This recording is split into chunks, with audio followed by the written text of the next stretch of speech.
Is NTE the Chinese Grand Theft Auto? Yes, but actually no. Let me explain. If there's a corner of the gaming world that I, and perhaps many of you watching this video, are truly unfamiliar with, is China. For decades, China paid very little attention to the gaming world, and to technology for that matter, but in the past 10 years, they have quickly risen up to become a protagonist in the digital age. 2020's Genshin Impact is definitely the game that placed them on the map, a Breath of the Wild style free-to-play game known for its gacha mechanics. Honkai Star Rail, similar in style to Genshin, and Black Myth Wukong, this time a traditional single-player action RPG, further pushed the Chinese industry, today employing an estimated 300,000 people. While these three games are quite well known, for one reason or the other, I never actually played them. I barely tried the first one. This year, however, I wanted to understand more about games from China, and what better way to do so than playing the recently released Neverness to Everness. Due to the nature of this genre of games, this video of mine is not a proper review of NTE, since this project is an ever so expanding experience, and I'm far from finishing it, but I wanted to share my impressions with the game, as well as some reflections regarding the Chinese gaming market as a whole. But first things first, roll the intro.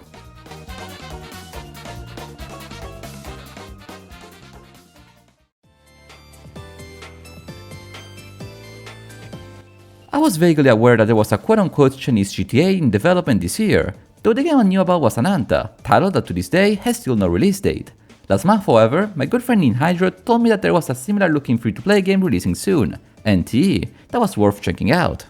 Despite being a game I did not follow closely before release, on the 29th of April I did play it at launch, even pre-downloading it the day before. I was truly clueless on what to expect, but hey, I'm always up for a good surprise, especially one that comes from a gaming tradition so distinct and far away from what I'm accustomed to. So, what is Neverness to Everness? In short, a free-to-play anime-style sandbox title set in the fictional city of Hethereau, a metropolis that is inspired by modern Chinese cities like Shenzhen and Guangzhou. The comparisons to GTA are there for a reason, but more on that later. The narrative premise of the game is, at least in my opinion, a bit confusing. Around the world there are these things called anomalies, some pure, some evil, that have to be studied and usually fought. The protagonist, created by the player and addressed as the Appraiser, is him or herself part of the agency that controls anomalies, the BAC, and it is the player's mission to explore the world to learn more about these oddities. Along the journey we meet new characters that join our cast, and most of the missions afterwards do focus on them. The overall tone of the game is playful, cheerful, a game that does not take itself too seriously. Now, I did not go that far with the plot, but for the impressions I have, I believe there are going to be some more serious moments further in, but without sacrificing the chillness. This is still a cartoonish game rated teen and up. The primary, as well as the secondary missions, are in one word, simple. I will not say they are poorly made, but they do not feel inspired either. Virtually all of them play the same. Go to a place, talk to somebody, go to another place, fight an anomaly, reward. I consider it was an attempt to make the quest distinct at least in appearance, in their premises, but so far I did not complete any that was that memorable. If you play the Yakuza games, a good analogy would be comparing the sub-stories of the first couple of Yakuzas to the sub-stories of the later entries. It is not that Kiwami or Yakuza 3 have bad sub-stories, it is just the sub-stories of Yakuza 0 and Like a Dragon are that much more creative and engaging. More than the cutscenes, that are well directed and in some cases even quite artistically creative, I feel the dialogues are holding the content back. There's something about the conversations that feels, bland. The protagonist has little personality and ends up agreeing with whatever is being said. This is not awful, but it is something I truly feel is dragging the game down. Gameplay-wise, despite NTE being constantly compared to GTA 5, the fighting is completely different, being this project a hack and slash. Yes, a hack and slash, like Bayonetta, DMC or Solstice. The gameplay revolves around light attacks, dodging and abilities. On screen it might look quite frenetic and complex, but in reality it is fairly simple when compared to titles of the genre. The gameplay itself works, and it is fun to fight all sorts of magical anomalies, something the game is actually quite rich in, but it is a far cry from what the genre has to offer. At least to my knowledge, there are not that many combos. Spamming attacks will usually, almost every time, get the job done. Since Neverness to Everness is also available on phones, I must assume they deliberately simplify the gameplay, something that I found to be fair enough. Despite being simple, I think it works fine. It is clearly a game that is meant to be played more casually, on the go even, rather than competitively. The same could be said for the driving. The game doesn't have the destructibility of other third-person shooters, but it works alright, and the selection of vehicles is not half bad. Both first and third-person views are available, and the game tends to favor players who enjoy Tokyo drifting. The city is quite vast, so driving will come quite in handy. Missions often require the player to traverse Hethereau from left to right quite often, and many are the items, missions and events scattered all around the map, just like a Ubisoft game. Fun fact about the cars, out of the fictional brands, Regalia is the one I found the most interesting. Not only because the most expensive car is 5 times the cost of an average apartment, but because the white griffon on a red background resembles the city flag of Perugia, Italy, my hometown. Alright, I forgot to say that in the game, the player has the ability to buy various apartments and decorate them to quite a level of precision that resembles The Sims. Okay, actually, let me address the elephant in the room here, no pun intended. NTE has a lot, and I mean a lot of mechanics and characteristics borrowed from other games. It is a bit uncanny the amount of things you can do in this title. In addition to the already discussed main and secondary quests, the fighting, the driving, the interior decoration, the player can also play a myriad of minigames, visit a myriad of specialized shops, manage a myriad of businesses, collect a myriad of collectibles scattered around the map, go to, and I'm not kidding, a myriad of dates with all the characters present in the game, a cast that you and I know is bound to expand with time. There is hardly anything Neverness to Everness does not allow the player to do. For instance, if the player gets busted, there is no simple respawn mechanic, you actually go to jail, as in prison. While in jail, there are various activities you do, such as working, networking, and, you guessed it, escaping from prison in at least 5 different ways. Even after 15 plus years of playing NTE, every time a character pulls out the phone to check the available activities, I still get overwhelmed with all these icons and they're never going away exclamation marks. I'm still not too sure what half of the apps do. There are like 12 different currencies, and I do not know where some of them are actually spent. It is so overwhelming that I barely understood how the microtransactions worked. Not that I had interest in spending a dime to get digital waifus, since I'm a Mint loyalist and I already got the furry one for free, but it is impressive how this vast game does not heavily rely on monetization, at least at launch. The sole obvious limitation the game has to encourage hook players to spend real money is the stamina mechanic. The player is free to do an activity, but if they wish to collect the reward, they must use stamina, a currency that is limited and only regenerates once per week. That entails you cannot grind the taxi minigame or the fishing minigame in order to buy that 12 million fund Perugian Lambo. So far, I did not find myself constantly low on stamina, but I can imagine for the most advocate players, this may be a frustrating limit, especially those who want to play more than 3 hours a day. I would usually be against such mechanics, but considering the core game is still vastly playable without even spending stamina and it is a free-to-play game to begin with, I suppose I can tolerate such feature. Going back to the game itself, NTE is truly impressive in the magnitude of things the game has going for. The level of care there is in the world is insane. It has the same high density of unique shops than any Yakuza game, with a GTA-sized metro area. Most buildings are accessible and they have a purpose. You want to buy flowers? There are florists. You want an aquarium? There are fish pet stores. You want meat? There are butchers. I could go on and on. Even the public transport, the buses and the trains, are fully functional.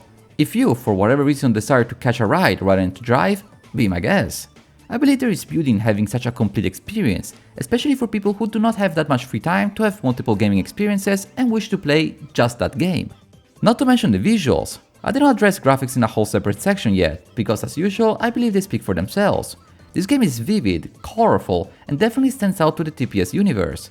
There is an extreme care that makes this city quite splendid, from the crowded streets to the flower fields, anywhere explorable under a sunny day or a rainy reflective night. The developers back in the Jiangsu province truly used the Unreal Engine well, making this game not only visually appealing, but also with no hiccups in the framerate whatsoever, optimized, even when loading the entirety of the map when flying above the skies. Also, footnote here, the game also allows multiplayer co-op. Unfortunately, I had some connection issues with my friend Hethereau, who was playing from the smartphone version, so I'm not too sure what can be done online, but it is nevertheless a nice feature to have in the already abundant game. It is important to always remark that quantity does not equate quality. The driving mechanics are good, but work best in GTA. The side content is nice, but works best in Yakuza. The interior design and dating mechanics are good, but work best in The Sims. You get the gist. Neverness to Everness is a jack of all trades, master to none. This is, to my understanding, a problem that is faced by various AAA games developed in China. It is clear that these studios have the budget and the personnel, but I still like that uniqueness, the dare. Speaking of China.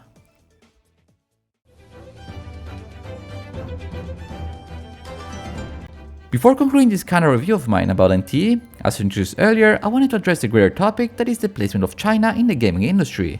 As stated, before the year 2020, there were not that many games developed in China for the global market. There were some games made specifically for the Chinese market, but nothing that came out to the West. The only Chinese game that I ever played before NTE was surprisingly Pac-Man Championship Edition DX+, an old Xbox 360 arcade title published by Bandai but developed in Shanghai, no rhyme intended. I actually quite liked this game back in the day. I believe Far Cry 4 also got some inputs from Ubisoft Shanghai, but the Pac-Man game remains the sole fully Chinese developed project I played before making this video. At least, I think so. Now, I don't want to make a whole bibliography of all the games released between the year 2000 and 2020, point being that they were few and far in between. What matters is that in September of 2020, Genshin Impact released, and from there, more and more notable games from China have been released and announced. Games like the previously cited Black Myth Wukong have been nominated and even won various awards in 2024, and upcoming games like Ananta are quite hyped even by Sony, despite it also copying various Western IPs. When I went to Gamescom in Cologne 2 years ago, I vividly recall various gacha games like Zenless Zone Zero having noticeable stands within the pavilion. Furthermore, I see these Chinese emulator consoles such as the R36S and the RG35 more and more often within my friends' groups. Granted, the emulators that are running in these consoles are a bit in a grey legal area, and definitely the retro games being emulated are not exactly developed in China, but these consoles are ever so more popular, and Nintendo currently does not offer something similar to compete. The point that I want to make is that it is clear that China is investing ever so more in its digital presence, including of course in video games. It is, in my opinion, a way to promote the country to the outside world, the so-called soft power. Think of all the people who travel to Japan simply because they like anime and like Nintendo, not to mention all the people who like South Korea for its K-pop, K-drama and K-barbecue. I believe Neverness to Everness is, even if in a smaller scale, a showcasing of what China has to offer in the digital arts. On one hand, the impression NTE makes is quite positive. As discussed, I believe the game has great potential and it is definitely pretty and well curated, not to mention massive. On the other, the copycat label China has definitely will not get removed with a title that so closely borrows so many elements and mechanics from abroad. Mind you, this was the same problem Genshin Impact faced 5 years ago, since it was clear that Zelda Breath of the Wild derived product. This popular game showcases that China has the manpower to create the vast worlds filled with things to do, but it still lacked that maestro vision to truly make something special. I strongly believe we will see more and more popular games be developed in China. However, I also foresee most of these games still keeping the Gatcha free-to-play model, and as a consequence, games being hybrid with mobile phones, since those are more popular in China than consoles and gaming PCs. The thing I wish to see is for Chinese games to feel different from Western and Japanese titles, no longer using Chinese GTA, Chinese Zelda and Chinese Spider-Man as labels to describe them, but rather to set new standards for the vast gaming world. Neverness to Everness could be seen as a bridge between the past, a time where China did small arcade games forgotten by time, and the future, where the next game of the year could be developed along the banks of the Yangtze River.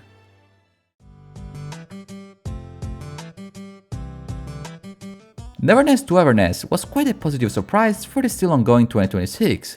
Despite not shining in any specific aspect, I was quite surprised by the amount of content it delivers, and being an always expanding experience, I can only imagine what else the game will offer in the future. I figure that, whenever it comes out, GTA 6 will outshine it, but it too should not underestimate what the competition has to offer. China is still a step behind when it comes to direction, but Chinese developers are clearly closing the gap, as demonstrated by today's protagonist. Since NTE is free to play, there is no reason for you not to give it a try if it intrigues you. Be aware that the first couple of hours of gameplay may feel slow and bureaucratic, since it takes a while to unlock most features, but after that, you're free to roam Hethereau as you most see fit, perhaps with a branded Peruvian vehicle.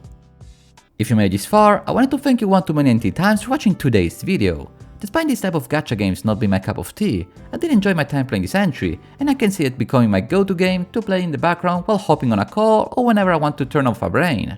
Will you give NTE a shot? I wish you all a wonderful day, and until next time, arrivederci.